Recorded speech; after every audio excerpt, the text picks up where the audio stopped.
서울 강북의 한 식당. 아침 일찍부터 밤늦게까지 쉴 새 없이 손님을 맞이하는 곳이었습니다. 그곳에서 일하는 한 여인이 있었습니다. 이름은 한소영, 52의 나이에도 불구하고 그녀의 손놀림은 젊은이 못지않게 빨랐습니다. 낡은 앞치마를 두르고 설거지를 하는 그녀의 모습.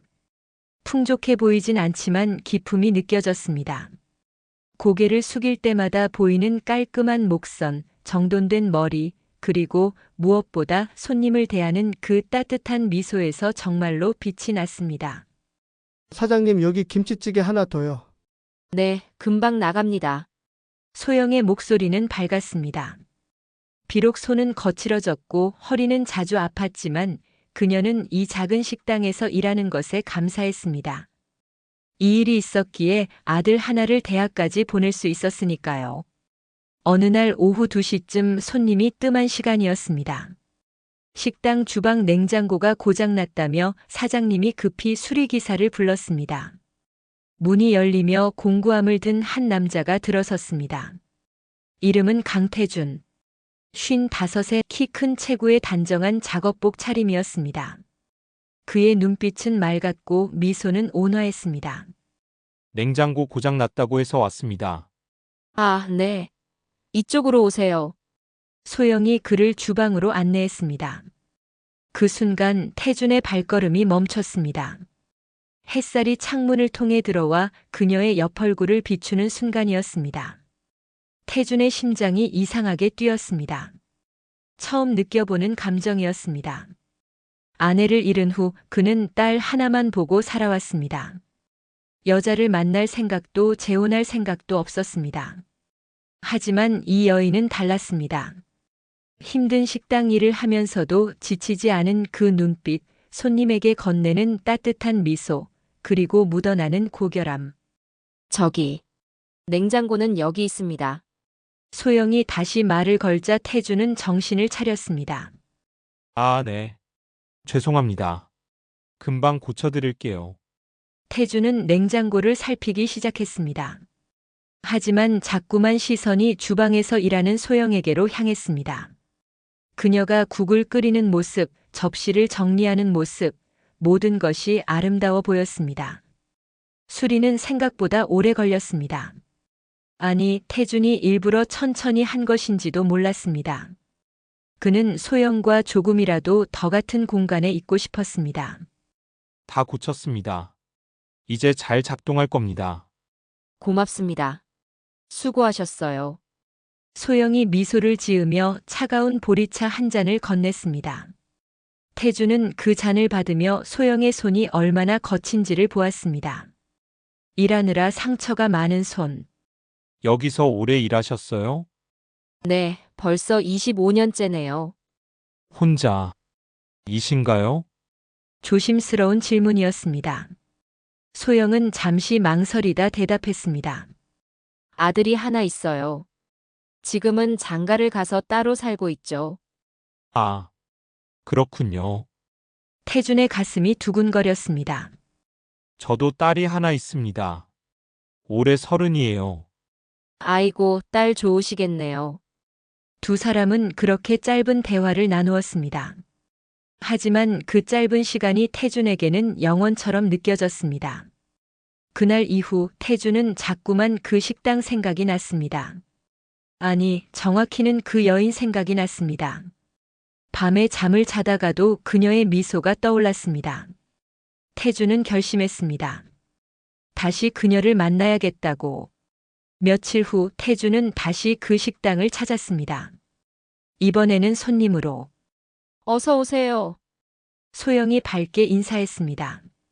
태준을 알아보는 눈치였습니다. 저번에 냉장고 고쳐주신 분이시네요. 어서 앉으세요. 네, 지나가다가 생각나서요. 김치찌개 하나 주세요. 태준은 그렇게 말했지만 사실 그는 지나가던 길이 아니었습니다. 일부러 1시간을 돌아서 이곳에 온 것이었습니다. 김치찌개가 나왔습니다. 맛있었습니다. 아니, 소영이 끓인 음식이라는 생각에 더 맛있게 느껴졌습니다. 그날부터 태주는 일주일에 서너 번씩 그 식당을 찾았습니다. 처음에는 어색해하던 소영도 점점 태준에게 마음을 열기 시작했습니다. 요즘 자주 오시네요. 이 집 음식이 맛있어서요.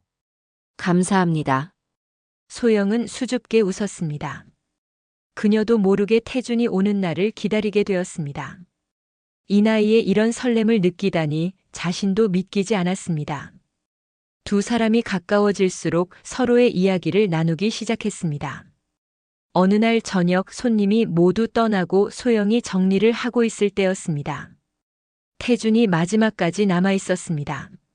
소영 씨, 괜찮으시면 제 이야기 좀 들어주시겠어요? 네, 물론이죠. 태준은 천천히 입을 열었습니다.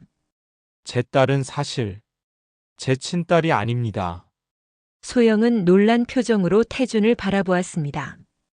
25년 전이었습니다. 제 친딸이 교통사고로 세상을 떠났어요. 5살이었죠. 아내와 저는 그 충격에서 헤어나올 수 없었습니다. 딸의 사망 신고조차 할 엄두가 나지 않았습니다. 태준의 목소리가 떨렸습니다. 그러던 어느 날 새벽 출근을 하던 중 길에서 쓰러져 있는 여자아이를 발견했습니다. 머리를 심하게 다쳐서 피를 많이 흘리고 있었어요. 급히 병원으로 옮겼지만 몇 주를 깨어나지 못했어요. 몇 주 후 간신히 정신을 차린 아이는 저와 와이프를 부모로 알더군요. 소영은 숨을 죽이고 들었습니다. 그 순간 제 딸이 생각났습니다. 저는 생각했습니다. 하늘이 내려준 제 두 번째 딸이라고.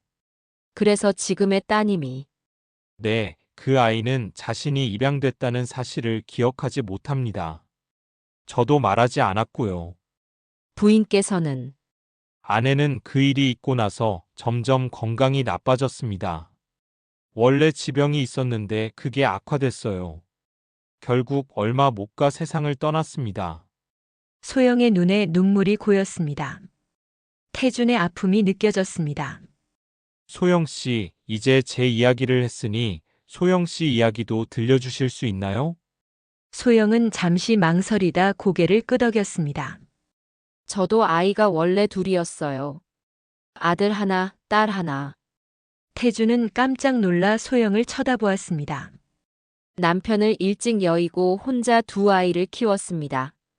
생계를 위해 아침 일찍 나가서 밤늦게 들어오는 날이 많았어요. 어린 남매만 집에 두고요. 소영의 목소리가 떨리기 시작했습니다. 25년 전 겨울이었어요. 그날도 새벽에 출근했습니다. 오빠한테 동생 잘 보라고 신신당부하고 나왔는데 소영은 말을 잇지 못했습니다. 눈물이 볼을 타고 흘러내렸습니다. 일하는 도중에 첫째 아이한테서 전화가 왔어요. 동생이 없어졌다고 급히 집에 돌아왔을 때 첫째가 자다가 깼는데 동생이 이미 없었다고 했어요. 미친 듯이 찾아다녔습니다. 경찰에 신고하고 동네방네 수소문하고 전단지도 돌렸습니다. 하지만 찾지 못했습니다. 지금까지도. 소영은 손으로 얼굴을 가렸습니다. 오랜 세월 동안 억눌렀던 감정이 터져 나왔습니다. 제 잘못입니다. 어린 아이들을 혼자 두고 나간 제 잘못이에요. 매일 밤 그 생각을 합니다. 내 딸이 어디선가 추워하고 있지는 않을까, 배고파하고 있지는 않을까. 태준은 조용히 소영의 손을 잡았습니다. 소영 씨 잘못이 아닙니다. 살기 위해서 어쩔 수 없었던 일이에요. 하지만 소영 씨는 충분히 좋은 엄마였습니다. 지금도 그 아이를 찾고 계시잖아요. 태준의 따뜻한 위로에 소영은 더 크게 울었습니다. 20년 만에 처음으로 자신의 아픔을 누군가에게 털어놓았습니다. 그날 이후 두 사람은 더욱 가까워졌습니다. 서로의 상처를 이해하고 위로해주는 사이가 되었습니다. 몇 달이 흘렀습니다. 태준은 소영에게 정식으로 고백했습니다. 소영 씨, 저와 함께 남은 인생을 살아주시겠습니까? 소영은 눈물을 흘리며 고개를 끄덕였습니다. 네, 좋아요. 두 사람은 조용히 혼인신고를 했습니다. 성대한 결혼식은 없었습니다. 대신 서로에게 소박한 반지 하나씩을 선물했습니다. 이 반지가 우리의 약속입니다. 서로를 사랑하고 아끼겠다는. 네, 고마워요. 소영은 반지를 끼며 행복한 미소를 지었습니다. 오랜만에 느끼는 행복이었습니다. 태준의 딸 강은지는 새 엄마를 만난 날 첫눈에 반했습니다. 아빠, 이분이 제 새 어머니시라고요? 그렇단다. 어머니, 정말 뵙고 싶었어요. 은지는 소영을 얼싸안았습니다. 소영도 은지를 꼭 안아주었습니다. 이상하게도 이 아이가 낯설지 않았습니다. 마치 오래전부터 알았던 것 같은 느낌. 은지야, 잘 부탁한다. 네, 어머니. 두 사람은 금세 친해졌습니다. 성격이 둘 다 밝고 따뜻해서 대화가 잘 통했습니다. 은지는 평생 엄마 없이 살았기에 소영 같은 어머니를 만난 것이 꿈만 같았습니다. 반면 소영의 아들 한준호는 달랐습니다. 어머니의 재혼 소식을 들었을 때 그는 별다른 반응을 보이지 않았습니다. 그래요, 엄마. 엄마가 결정하신 거면 뭐. 차갑지도 따뜻하지도 않은 반응이었습니다. 소영은 아들이 서운했지만 말하지 않았습니다. 준호에게는 그의 장인과 장모 그리고 아내가 더 큰 걱정거리였습니다. 준호의 장인어른 박동철은 중견식당 장비 및 물품을 납품하는 업체를 운영하고 있었습니다. 회사 이름은 동방산업. 직원이 50명 정도 되는 규모였습니다. 박동철은 자수성가한 사람이었습니다. 가난하게 시작해서 여기까지 왔다는 자부심이 대단했습니다. 하지만 그 자부심은 점점 교만으로 변해갔습니다. 우리 회사가 이제 곧 대박나게 생겼어. 태양그룹 알지? 우리나라 재벌 10위 안에 드는 그 기업. 그 회사 계열사 식당 장비 및 식자재 유통 부문을 우리가 독점 계약을 맺게 됐어. 오, 대단하십니다, 사장님. 이제 우리 회사도 대기업 반열에 오르는 거야. 박동철의 자랑은 끝이 없었습니다. 그는 이 계약을 따내기 위해 태양그룹의 김 이사에게 상당한 뇌물을 건넸습니다. 골프 접대, 고급 술, 심지어 해외여행 경비까지. 불법이었지만 박동철은 개의치 않았습니다. 비즈니스는 원래 이런 거야. 깨끗하게만 해서는 성공 못해. 그의 철학이었습니다. 이런 장인어른의 영향을 받은 준호의 아내 박지혜도 점점 교만해졌습니다. 여보, 우리 이제 곧 부자 되는 거 알지? 그러니까 당신도 좀 정신 똑바로 차려요. 시어머니한테 너무 잘해주지 마요. 그게 무슨 소리야?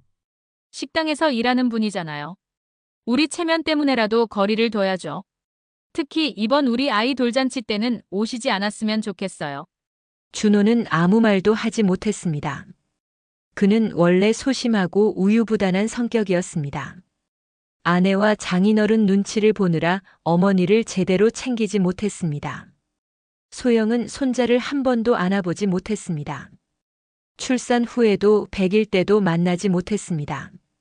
며느리 지혜가 말도 안 되는 별별 핑계를 대며 막았기 때문입니다. 의사가 아이 몸이 약해서 면회는 금지하랬대요. 아기가 감기 걸려서 병원에 갔어요. 준호가 전하는 말은 언제나 핑계뿐이었습니다. 소영은 슬펐지만 참았습니다.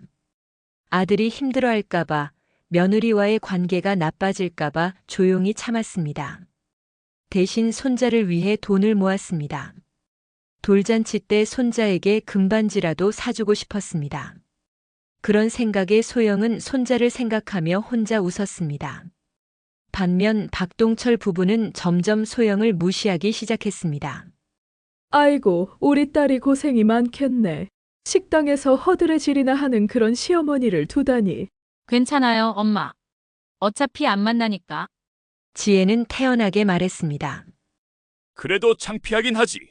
우리가 이제 대기업 납품하는 회사인데 사돈이 식당 아줌마라니. 돌잔치 때는 오시면 안 되겠어요. 초대할 손님들이 다 귀한 분들인데. 그래, 그렇게 하자. 박동철과 그의 아내 김순자는 고개를 끄덕였습니다. 하지만 준호는 달랐습니다. 어머니를 초대하지 않을 수는 없었습니다. 여보, 그래도 우리 엄마는 와야 하지 않을까? 뭐? 당신 정신 있어요? 우리 아버지 회사 중요한 분들 다 오시는데 시어머니가 그 꼴로 오시면 어떡해요? 하지만은 무슨? 당신은 철 좀 들어요. 우리 앞으로 성공하려면 체면을 지켜야 한다고요. 준호는 결국 아내의 말에 굴복했습니다. 소영에게 전화를 걸었습니다. 엄마, 돌잔치 날 오시지 마시고 그냥 다음에 우리끼리 식사나 하는 게 어떨까요? 무슨 소리냐? 내 손자 돌잔치인데 내가 왜 못 가니? 그게 처가에서 조용히 하고 싶다고 해서요. 준호야, 엄마가 뭘 잘못했니? 손자 한번 안아보고 싶은 게 그렇게 큰 욕심이냐? 소영의 목소리가 떨렸습니다. 엄마, 이해해 주세요. 제 입장도 좀 생각해 주시고. 그래, 알았다. 네가 그렇게 말하면 어쩔 수 없지. 소영은 전화를 끊었습니다. 눈물이 주르륵 흘러내렸습니다. 태준이 돌아와 우는 소영을 발견했습니다. 여보, 왜 그래요? 손자 돌잔치에 오지 말래요. 뭐라고요? 태준은 분노했습니다. 그게 무슨 말입니까? 할머니가 손자 돌잔치에 왜 못 가요? 아마 내가 창피한 거겠죠. 식당에서 일하는 게. 말도 안 돼. 내가 같이 가겠소. 같이 가요. 언제 어디에요? 태양호텔 10월 3일 12시예요. 아, 그래요? 마침 잘 됐구려. 그날 그 호텔 주방에 수리 예약이 오전에 잡혀 있으니 내 그것만 해결하고 연회장에서 만나면 되겠구려. 내가 올 때까지 절대로 들어가지 마시오. 알겠죠? 하지만은 없습니다. 당신은 손자의 할머니예요. 당당하게 가는 겁니다. 태준의 단호한 말에 소영은 조금 힘을 얻었습니다. 하지만 여전히 두려웠습니다. 사돈들이, 며느리가, 그리고 아들이 어떻게 나올지. 여보, 그래도 걱정 마요. 내가 옆에 있으리다. 태준은 소영의 손을 꼭 잡았습니다. 돌잔치 당일, 서울 강남의 한 고급 호텔 연회장이었습니다. 화려한 장식, 비싼 음식, 그리고 잘 차려입은 손님들. 박동철은 이날을 위해 아낌없이 돈을 썼습니다. 태양그룹 분들 오시면 우리 회사 위상을 보여줘야지. 연회장 입구에는 박동철과 김순자 그리고 지혜가 서 있었습니다. 손님들을 맞이하고 있었습니다. 어서 오십시오. 축하드립니다. 손님들이 하나둘 도착했습니다. 고급 승용차에서 내리는 사람들, 명품 옷을 입은 사람들. 박동철의 얼굴에는 만족스러운 미소가 가득했습니다. 그때였습니다. 택시 한 대가 호텔 앞에 멈추고 소영이 내렸습니다. 소영은 최선을 다해 옷을 차려입었습니다. 하지만 명품 옷을 입은 다른 손님들과 비교하면 초라했습니다. 소영은 돌잔치 연회장 앞에서 태준이 오길 기다리고 있었습니다. 하지만 김순자가 행사장 앞에서 서성이는 소영을 발견했습니다. 그녀의 얼굴이 일그러졌습니다. 어머, 저기, 저 사람 누구야? 지혜가 돌아보았습니다. 그리고 깜짝 놀랐습니다. 시어머니. 왜 오셨어요? 소영은 며느리 앞에 서 용기 내어 말했습니다. 손자 돌잔치인데 할머니가 왜 못 와? 난 오늘 손자 얼굴 보러 왔다. 아니, 어머니. 오시지 말라고 했잖아요. 지혜의 목소리가 커졌습니다. 박동철이 급히 다가왔습니다. 아니, 왜 여기 와? 우리가 조용히 하자고 했잖아. 사돈어른, 내 손자 돌잔치에 할머니가 오는 게 뭐가 잘못됐나요?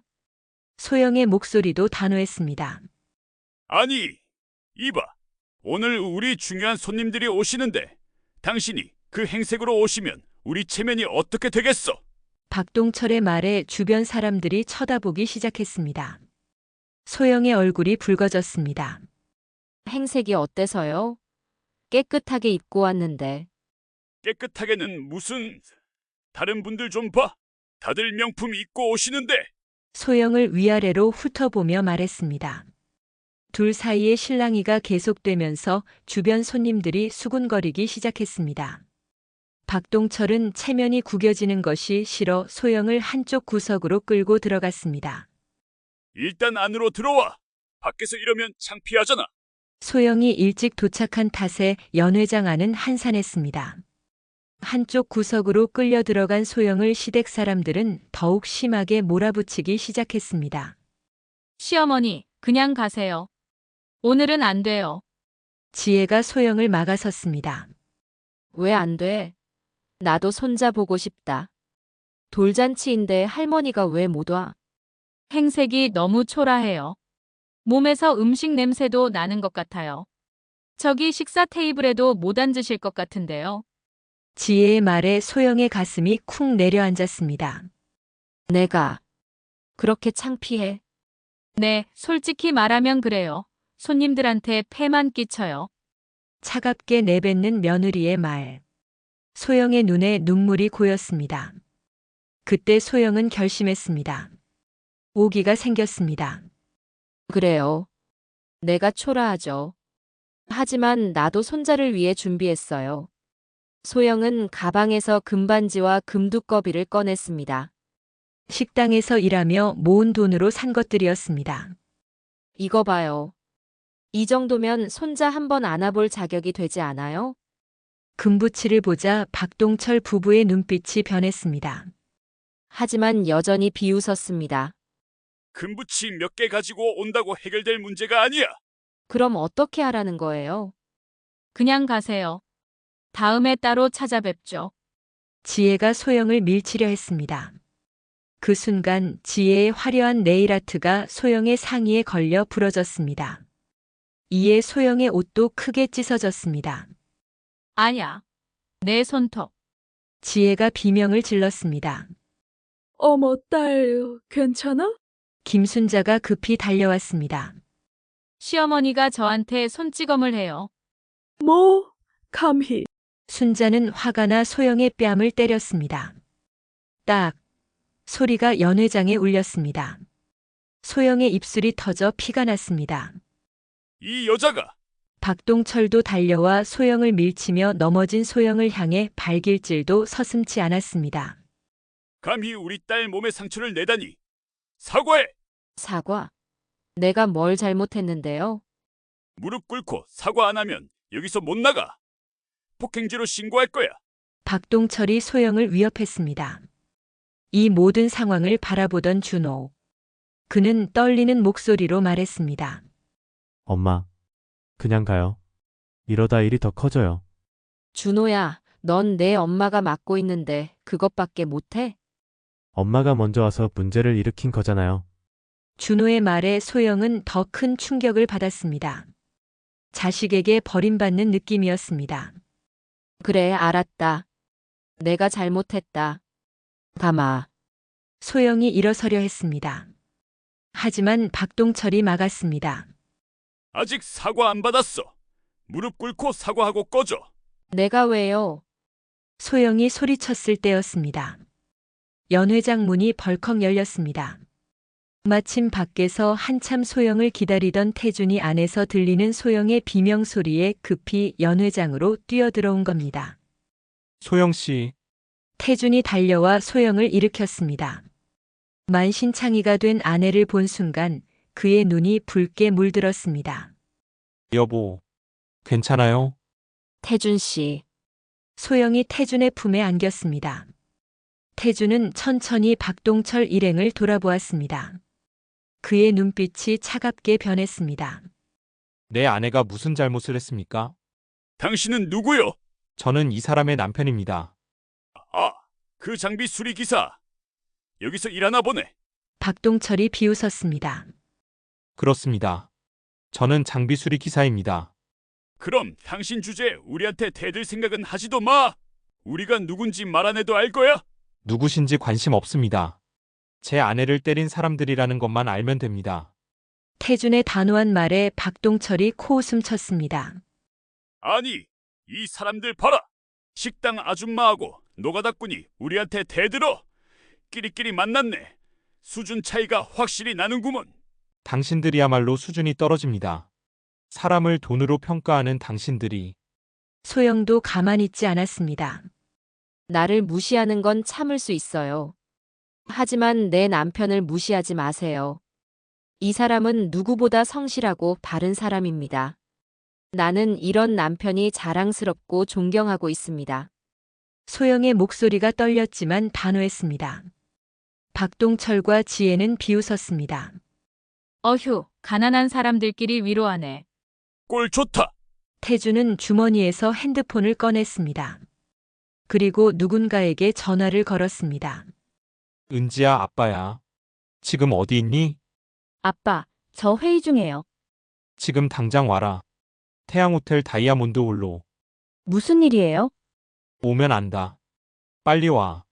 태주는 전화를 끊었습니다. 당신 뭐 하는 거야? 박동철이 물었습니다. 제 딸을 불렀습니다. 곧 올 겁니다. 딸, 그래봤자 별거 있겠어? 지혜가 비웃었습니다. 10분도 채 되지 않아 연회장 문이 열렸습니다. 세련된 정장 차림의 젊은 여성이 급히 들어왔습니다. 강은지였습니다. 아빠, 은지가 태준에게 달려왔습니다. 그리고 소영을 보고 깜짝 놀랐습니다. 어머니, 어떻게 된 거예요? 만신창이가 된 소영을 본 은지의 눈에 눈물이 고였습니다. 누가 감히 우리 어머니를. 은지는 치밀어 오르는 화를 주체할 수 없었습니다. 그리고 핸드폰을 꺼내 전화를 걸었습니다.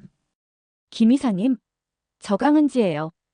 지금 당장 10분 안에 태양호텔 다이아몬드 홀로 와주세요. 네, 무슨 일이신지. 빨리 와요. 당장. 은지의 목소리는 차갑고 단호했습니다. 10분이 채 지나지 않아 한 중년 남자가 급히 들어왔습니다. 태양그룹 김이사였습니다. 부회장님, 급히 오라고 하셔서. 아니, 회장님도 계셨네요. 김이사가 태준과 은지에게 90도로 인사를 했습니다. 그러다 박동철을 발견했습니다. 아, 박 사장님. 여기 계셨군요. 김이사가 눈치 없이 박동철과 친분을 과시하며 반갑게 인사를 나눴습니다. 은지가 단호하면서도 위험 있는 목소리로 두 사람에게 말했습니다. 동방산업과의 협업 계약 전격 취소합니다. 그리고 김 이사, 당신도 해고입니다. 뇌물 받고 계약 진행한 거 다 조사 끝났어요. 순간 연 회장이 얼어붙었습니다. 박동철의 얼굴이 새하얗게 변했습니다. 부회장님, 이게 무슨 소리입니까? 내가 누군지 모르셨나 봐요? 은지가 차갑게 웃었습니다. 저는 태양그룹 부회장 강은지입니다. 그리고 저분은 제 아버지 강태준 회장님이시고요. 그리고 이분은 제 어머니십니다. 박동철과 지혜, 김순자 그리고 준호까지 모두 입이 떡 벌어지며 할 말을 잃어버렸습니다. 소영도 놀라기는 마찬가지였습니다. 그럴 리가. 장비 수리 기사라고. 박동철이 떨리는 목소리로 말했습니다. 네, 제 아버지는 취미로 장비 수리 일을 하십니다. 젊은 직원들과 어울리는 게 좋으시다고 하더군요. 회사 경영은 이미 3년 전에 저한테 넘기셨어요. 은지의 설명에 모두가 충격에 빠졌습니다. 그리고 김 이사, 당신이 동방산업으로부터 뇌물 받은 거 다 증거 확보했어요. 골프 접대, 고급 술, 해외여행. 전부 장부에 기록돼 있더군요. 이미 감사팀이 조사 중이에요. 김이사의 얼굴이 흑빛이 되었습니다. 부회장님, 제발. 당신은 이미 해고됐습니다. 경찰 조사도 받게 될 겁니다. 은지의 차가운 말에 김이사는 비틀거리며 연 회장을 나갔습니다. 박동철이 무릎을 꿇었습니다. 회장님, 제발 한 번만 살려주십시오. 이 계약이 취소되면 우리 회사는 망합니다. 그건 제 문제가 아닙니다. 뇌물로 계약을 따내려 한 당신 잘못이죠. 제발요. 딸도 있고 손자도 있습니다. 그 딸과 손자 앞에서 제 어머니를 때렸잖아요. 은지의 말에 박동철은 할 말을 잃었습니다. 지혜도 황급히 무릎을 꿇었습니다. 시어머니, 제발 용서해 주세요. 제가 잘못했어요. 이제 와서. 소영은 차가운 눈빛으로 그들을 내려다보았습니다. 준호도 어머니 앞에 무릎을 꿇었습니다.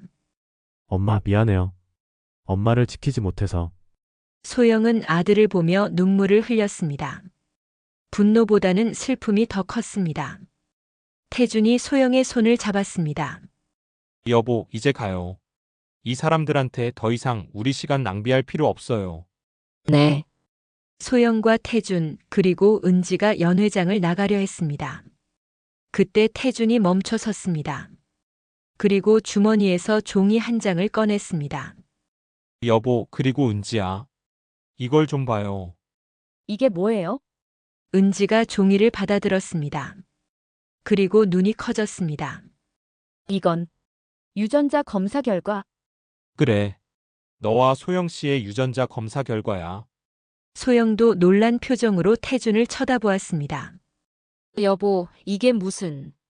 딸을 잃어버렸다는 이야기를 들었을 때부터 느낌이 이상했어요. 은지를 처음 만나 시기, 그 나이가 딱 맞아떨어졌거든요. 태준의 목소리가 떨렸습니다. 그래서 몰래 유전자 검사를 의뢰했어요. 만에 하나 하는 마음으로. 그래서 결과가 소영이 떨리는 목소리로 물었습니다. 은지가 검사 결과지를 읽었습니다. 그리고 눈물이 주르륵 흘러내렸습니다. 99.99% 일치. 엄마와 딸 관계가 확실합니다. 순간 연회장의 정적이 흘렀습니다. 소영은 믿을 수 없다는 표정으로 은지를 쳐다보았습니다. 은지가 내 딸. 어머니. 아니, 엄마. 은지가 소영을 끌어안았습니다. 두 사람은 그 자리에서 엉엉 울기 시작했습니다. 내 딸. 내 딸이었구나. 엄마. 내 친엄마였어. 25년 만에 재회였습니다. 은지는 사실 자신이 태준의 친자식이 아니라는 것을 알고 있었습니다. 사고로 잃었던 기억이 희미하게 떠오르기 시작한 건 고등학교를 졸업할 무렵하지만 친자식만큼이나 아껴주고 사랑해주는 아버지를 위해 그 누구에게도 말하지 않았습니다. 그리고 소영을 만났을 때부터 이상한 느낌이 들었습니다. 이 사람이 낯설지 않은 느낌. 마치 오래전부터 알았던 것 같은 느낌. 엄마, 이렇게 만났어. 드디어. 은지야, 미안하다. 엄마가 너를 지키지 못해서. 아니에요, 엄마. 엄마 잘못 아니에요. 두 사람은 한참을 끌어안고 울었습니다. 태준도 옆에서 눈물을 흘렸습니다. 그날 그의 앞에 그렇게 쓰러져 있던 아이가 소영의 딸이었다니. 이것이 운명이 아니고 무엇이겠습니까? 마치 만나야 할 사람은 분명히 만난다는 그런. 박동철 일행은 그 모습을 멍하니 바라만 보았습니다. 자신들이 무시하고 때렸던 그 여인이 태양그룹의 안주인이었다는 사실에 충격에 빠졌습니다. 그리고 그들의 미래는 어둠으로 가득했습니다. 협업 취소로 인한 회사 부도는 시간 문제였습니다.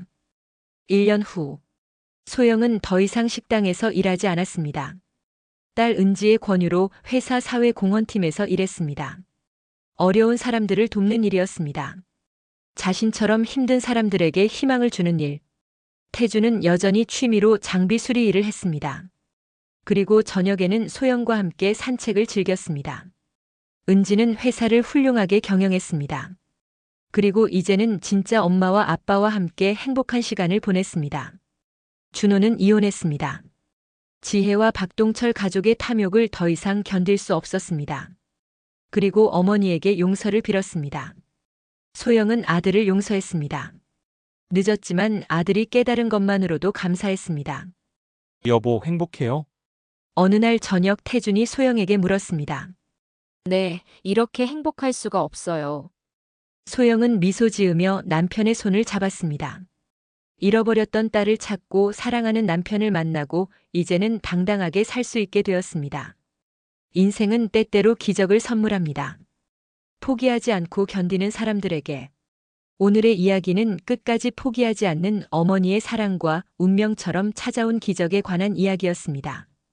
가족의 소중함, 사람을 돈으로 평가하지 말아야 한다는 교훈, 그리고 진실은 언젠가 밝혀진다는 희망의 메시지를 전하고 싶었습니다.